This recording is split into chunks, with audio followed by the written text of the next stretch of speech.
Nurse Susan cares for 6-week-old Annie, an HIV-positive baby, rather than seeing her being left at Tremont Center where she will wait to die.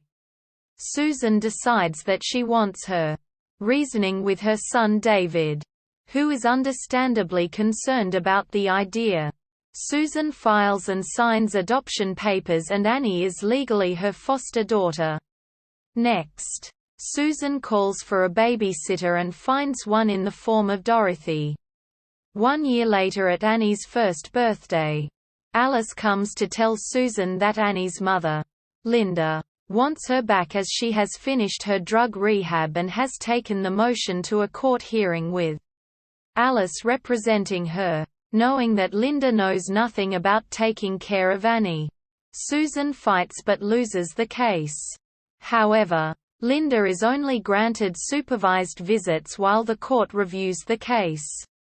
On one of these visits, Susan finds that Linda is surprisingly apathetic towards her own daughter, which only causes her cold demeanor towards Linda to harden even more so.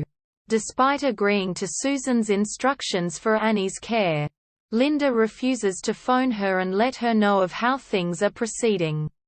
When Susan and David find Linda's slovenly apartment, they remove Annie from the premises as the living conditions could further weaken Annie's already compromised immune system, but unfortunately, this only results in the judge awarding custody to Linda the very next day. Seeing no alternative, Susan takes Linda into her home as she needs to be in decent accommodations and Susan needs to be with Annie. Although many heated confrontations arise, Linda soon settles in and explains the complications she faced during her childhood. Likewise, Susan opens up to Linda and tells her that her parents don't talk to her anymore as they disowned her when she was pregnant with David because she and David's father were not married at the time. This inspires Linda to come to the conclusion that the reason she wanted Annie was so she could do at least one thing right and be a mother to her, as she had fouled up her own life so many times. Days later, Susan calls Linda's mother to let her know of Linda's progress. This ends in failure as Linda's mother gives Susan the funeral home number. Linda then laments sadly on how she has tried to find some sort of forgiveness for all the bad choices she has made throughout her life and how she could not believe it when Susan told her that she was disowned by her parents and that they can live their lives without knowing their own daughter or even their own grandson, while Susan herself is such a good person and mother. On the way to have a smoke, Linda collapses in the hallway and is immediately rushed to the hospital. On the way to the emergency room, Linda informs the doctors that she probably will not live through the ordeal and that when it is time for her to go, let her go.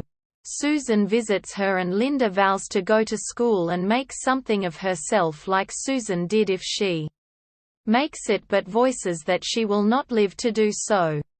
Susan expresses hope that Linda does pull through as she has a lot to give. Next day at home, a doctor comes and informs Susan that Annie is no longer testing for the HIV antibodies. Apparently Annie only contracted the HIV antibodies from Linda when she was born, but not the virus. In and of itself, the doctors thought she had HIV due to her low T-cell count and her susceptibility to ear infections. The doctor explains that this means Annie will live a long, normal and healthy life. Susan then revisits Linda and tells her that Annie doesn't have HIV and is going to do all the things that any other child can.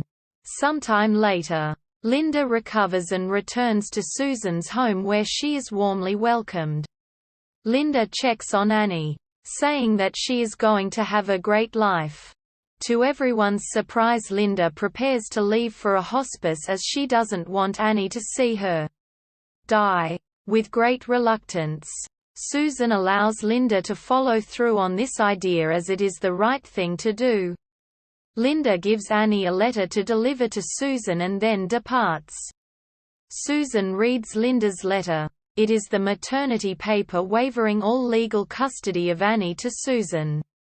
Susan and Annie wave goodbye to Linda as she leaves for the hospice.